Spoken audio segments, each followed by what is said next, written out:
جس دن اسلام کی ایک عظیم جنگ بدر واقع ہوئی تھی۔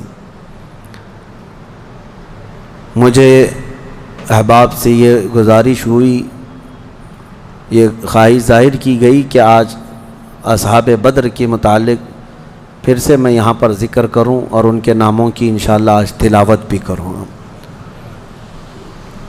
اس کی وجہ یہ ہے کہ ہمیں یہ ضروری ہے کہ ہمارے بچوں میں یہ عظیم تاریخوں کو منتقل کرتے رہیں۔ کربلا تو ہر سال سنتے ہیں، لیکن پھر کیوں سناتے ہیں؟ اس لیے کہ بار بار سننے سے جذبہ جوان رہتا ہے۔ ہمارے بچوں کو یہ کہانیاں نہیں ہیں، بلکہ ان کے جذبوں کو جوان رکھنے اور حوصلوں کو بلند رکھنے والی یہ دوائیاں ہیں۔ جنگ بدر جس کو 14 صدیاں گزر گئے لیکن ظالم کفار آج بھی بھول نہیں سکے۔ جنگ بدر کا ایک رخ پوری دنیا جانتی ہے، بلکہ سب چڑھ چڑھ کر کے بیان بھی کرتے ہیں اس کو، یہ دشمنان اسلام۔ اس کا پس منظر کیا تھا، وہ کیوں ہوئی تھی، اس پر کوئی کلام نہیں کرتے، کیونکہ درد مرنے کا زیادہ ہوتا ہے۔ تو یہ مرے زیادہ تھے، اس میں 70 کافر مرے تھے اور 70 قیدی بن کر کے آئے تھے۔ پوری جنگ بدر میں ان کفار کو صرف یہی دکھتا ہے کہ 70 لوگوں کو مارا اور 70 کو پکڑ کر کے قیدی بنا لیا۔ پوری جنگ بدر میں یہی نظر آتا ہے۔ لیکن میرے عزیزو، اگر انصاف کی عینک رکھنے والا غور سے ان حالات کو پڑھے گا تو اس نتیجے کو پہنچے گا، اسلام میں یہ جتنی جنگیں ہوئیں جس میں حضور پاک صلی اللہ تعالیٰ علیہ وسلم تشریف لے گئے، اکثر کا تعلق ڈیفنس سے ہے، یہ ڈیفینسیو رہی ہیں۔ اب میں آپ کو ایک چیز بتاتا ہوں، کیونکہ جنگ بدر کے احوال بتانے سے پہلے اس کا پس منظر بتانا ضروری ہے کہ کیوں ہوئی۔ اچھا، یہ بھی میں آپ کو کلیئر بتا دوں کہ یہ پہلی جنگ نہیں ہے، جیسے کہ مشہور ہے نا جنگ بدر، اس سے پہلے بھی چھوٹی چھوٹی جنگیں ہوئی ہیں، لیکن جو بڑی جنگ جس میں مقابلہ ہوا اور جس میں اللہ نے روشن فتح عطا کی، وہ بدر کی جنگ ہے، 17 رمضان المبارک 2 ہجری کو۔ انشاءاللہ میں سیرت کے درس میں عرض کروں گا، جنگ بدر سے پہلے بھی 6 جنگیں ہوئی ہیں تقریباً، جس میں کچھ صحابہ گئے تھے، کچھ میں حضور بھی گئے تھے، کچھ میں ہلکی پھلکی مڑبھیڑ ہوئی اور کسی میں جنگ نہیں ہوئی، لیکن جو بڑی یعنی صف آرا ہو کر جنگ ہوئی تھی وہ جنگ بدر، یہی 17 رمضان المبارک والی، یہ پہلی ہے۔ جیسے کہ ایک بدر اولا بول کر کے ایک جنگ مشہور ہے اور بدر ثانیہ اس کو کہتے ہیں، یہ 17 رمضان المبارک والی، میں اس کو انشاءاللہ سیرت کے بیان میں عرض کروں گا۔ آج اس پر ہم فوکس کرتے ہیں کہ کیوں ہوئی۔ 13 سال مکہ مکرمہ میں نبی پاک صلی اللہ تعالیٰ علیہ وسلم نے گزارے اعلان نبوت کے بعد، ویسے تو 53 سال آپ وہاں رہے، 13 سال اعلان نبوت کے بعد کیا کیا تکلیفیں نہیں اٹھائی۔ آپ نے سیرت کے درس میں بھی سنا ہوگا، اس رسول محترم صلی اللہ تعالیٰ علیہ وسلم کو مارا بھی گیا، پیٹا بھی گیا، ان کے ساتھیوں کو طرح طرح کے عذابات دیے گئے۔ تاریخ آج محفوظ ہے، لیکن ظالموں کو یہ نظر نہیں آتا آتنک کون پھیلایا ہوا تھا۔ یہی کفار تھے، یہ مشرکین تھے، یہ دہشت گرد تھے۔ مجھے بتاؤ، رسول پاک کے غلاموں کو سولی پر لٹکا کر ان کی ناک کاٹنا، ان کے کان کاٹنا، ان کے ناخنوں کو پکڑ سے کھینچنا، کیا یہ دہشت گردی نہیں ہے؟ حضور پاک صلی اللہ تعالیٰ علیہ وسلم کے چہیتے صحابی حضرت عمار بن یاسر کو انہوں نے آگ میں جلایا تھا۔ حضرت بلال حبشی کو تو روزانہ رسی پیر میں ڈال کر کھینچا جاتا تھا۔ حضرت عامر بن فہیرہ، حضرت ابو فقیہہ، حضرت خباب ابن الارت، حضرت خبیب ابن عدی، حضرت سیدہ سمیہ، ان کو تو گھوڑے کے پیروں میں باندھ کر کے شہید کر دیا گیا تھا۔ کیسے طرح طرح کے عذابات دیے تھے کفار مکہ نے، ایک دو نہیں ہے، ظلم کی ایک لمبی داستان ہے۔ اور پھر پلس اس پر نبی پاک صلی اللہ علیہ وسلم کو ان کے خاندان سمیت سوشل بائیکاٹ کر کے رکھنا۔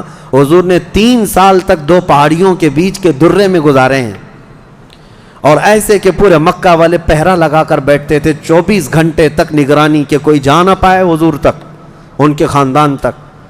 ان دنوں میں نبی پاک صلی اللہ علیہ وسلم پتے کھاتے رہے اور چمڑوں کو ابال کر کے پانی میں وہ کھاتے رہے۔ 3 سال گزرے ہیں، جبکہ مشرکین مکہ میں سے ہی کچھ اہل خیرت جو تھے انہیں رحم آ گیا ان معاملات کو، اور انہوں نے یہ معاہدہ توڑا، وہ آ کر کے، کوئی دوسرے نہیں، صحابہ نے نہیں، جو کافر تھے انہی میں سے 10-12 لوگ، انہوں نے دیکھا اتنی تکلیف یہ ہم میں ہی سے تو ہیں، اور وہ بھی قریش خاندان جو ہم میں سے سب سے معزز خاندان ہے، اس کا ایسا بائیکاٹ کرنا کہ ان تک ایک چاول کا دانہ نہ پہنچے، یہ کیسی مصیبتیں ڈال کر رکھی گئیں اپنے بھائیوں پر۔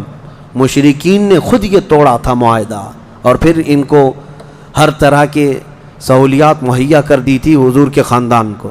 یہ تکلیفیں۔ السلام علیکم ورحمۃ اللہ وبرکاتہ۔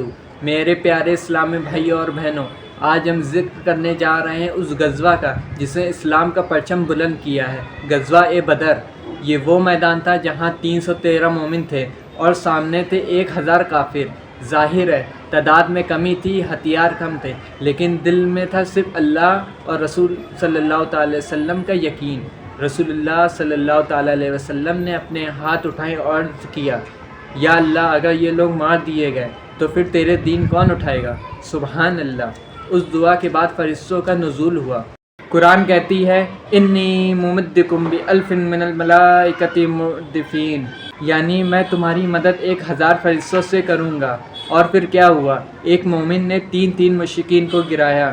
یہ صرف جنگ نہیں تھی، یہ ایمان اور کفر کے درمیان فیصلہ تھا۔ اللہ نے وعدہ کر دیا وَلَقَدْ نَصَرَكُمُ اللَّهُ بِبَدْرٍ وَأَنْتُمْ أَذِلَّةٌ فَاتَّقُوا اللَّهَ لَعَلَّكُمْ تَشْكُرُونَ۔ اللہ نے تمہیں بدر میں فتح دی جب تم کمزور تھے۔ آج ہمیں بھی اپنے دل میں وہی جذبہ پیدا کرنا ہے، کم ہو یا زیادہ، جب تک یقین اللہ پر ہو جیت ہر مومن کی ہوگی۔ سبحان اللہ۔ بھائی آپ لوگ سلمان رضی صاحب کی ویڈیو دیکھ سکتے ہیں۔ 70 صحابہ مکہ چھوڑ کر کے حبشہ جا چکے تھے ہجرت کر کے۔ معمولی بات ہے، آپ کے محلے سے 4 لوگ جائیں کیا حالات ہوتے ہیں۔ یہ آج ظالم کتے جو ہے گھروں کے دروازوں پر زبردستی کا بورڈ لگا کر کے پلائن کرتے رہتے ہیں، ہاں، کہ یہاں سے محلہ خالی ہو رہا ہے مسلمانوں کی وجہ سے، ایک ہندو گھر یہاں سے شفٹ ہو رہا ہے، ہجرت کر رہے ہیں، مائیگریٹ کر رہے ہیں۔ یہ ناٹک ہے، کوئی چیز نہیں۔ کبھی تم نے تاریخ یہ بتائی کہ 70 صحابہ جو اپنا گھر بار سب چھوڑ کر، جس میں خود رسول اللہ کی بیٹی بھی ہے، حضرت رقیہ اور حضرت عثمان غنی، دونوں حضور کے داماد بھی، حضور کی بیٹی بھی ہیں، یہ حبشہ چلے گئے تھے ہجرت کر کے۔ حضور صلی اللہ علیہ وسلم کے خاندان کے کتنے لوگ، حضرت جعفر طیار مولا علی کرم اللہ وجہہ الکریم کے سگے بھائی ہیں۔ حضور پاک صلی اللہ علیہ وسلم کے خاندان کے کتنے لوگ نکل کے جا چکے تھے حبشہ میں، ایتھوپیا، عرب لوگ افریقہ میں جا کر کے رہ رہے ہیں۔ اور پھر اس کے 3 سال کے بعد حضور خود ہجرت کر کے چلے گئے مدینہ۔ تو حضور ہجرت کر کے گئے تو کیا اکیلے گئے؟ 1 سال نہیں گزرا تھا کہ مکہ میں جتنے مسلمان تھے سب کے سب ہجرت کر کے مدینے چلے گئے۔ مکہ والوں کو سکون سے رہنا چاہیے نا، بات ہو گئی نا۔ میں آپ کو بتا دوں، کفار و مشرکین کبھی کسی بات سے راضی نہیں ہوتے، اور نہ کبھی یہ سکون، ذہنی سکون ان کو نہیں حاصل ہو سکتا۔ تم اگر کوئی محلہ چھوڑ کر کے بھی چلے گئے تو تمہارے سے دشمنی ان کی کم نہیں ہوتی۔ جو دشمن ہے وہ دور بیٹھ کر کے ہی جلتا رہتا ہے کہ وہاں سکھ سے کیوں رہ رہے ہیں یہ لوگ، یہاں سکون سے کیوں رہ رہے ہیں لوگ۔ مدینے جب رسول پاک اور ان کے صحابہ گئے تو مکہ والوں کو تو جو معاملہ تھا ختم ہو گیا، جن سے تمہاری روزانہ لڑائی ہوتی تھی وہ جا چکے، نہ ان کے صحابہ ہیں نہ وہ رسول پاک وہاں پر ہیں، نہیں۔ اس کے باوجود ان کفار مکہ نے کیا کرنا شروع کیا؟ 10 لوگ، 15 لوگ، 20 لوگ کبھی جتھا بنا کر کے مدینے تک جاتے تھے، رات کے وقت وہاں کے مسلمانوں کے باغیچے کھجوروں کے جلا کے آ جاتے، اور کبھی اگر 2-4 صحابہ مسلمان باہر نظر آتے تو ان کو پکڑ کر پیٹتے تھے، مارتے تھے۔ کہاں پر؟ مدینے میں جا کر۔ جب اس قدر ظلم بڑھ گیا تب میں آپ کو بتاؤں 13 سال کے بعد اللہ نے جہاد کا حکم نازل فرمایا، اے محبوب کھڑے ہو جائیں اور جو آپ سے لڑ رہے ہیں ان سے مقابلہ فرمائیں۔ 13 سال تک تو کبھی لڑنے کا حکم نہیں آیا۔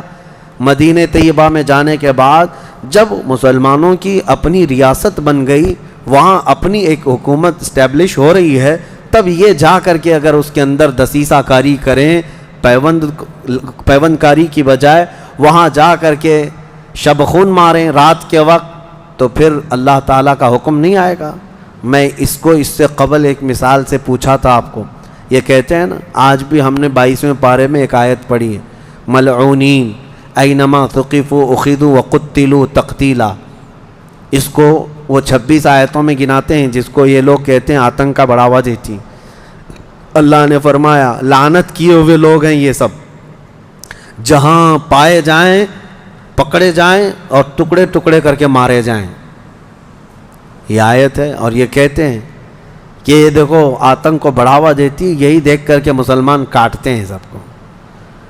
میرے عزیزو، آیت جو نازل ہوئی کب ہوئی؟ یہی میں نے آپ کو یہی مثال اس سے قبل بتائی تھی. ہمارا دیش، ہمارا ملک امن و امان کے ساتھ رہ رہا ہے.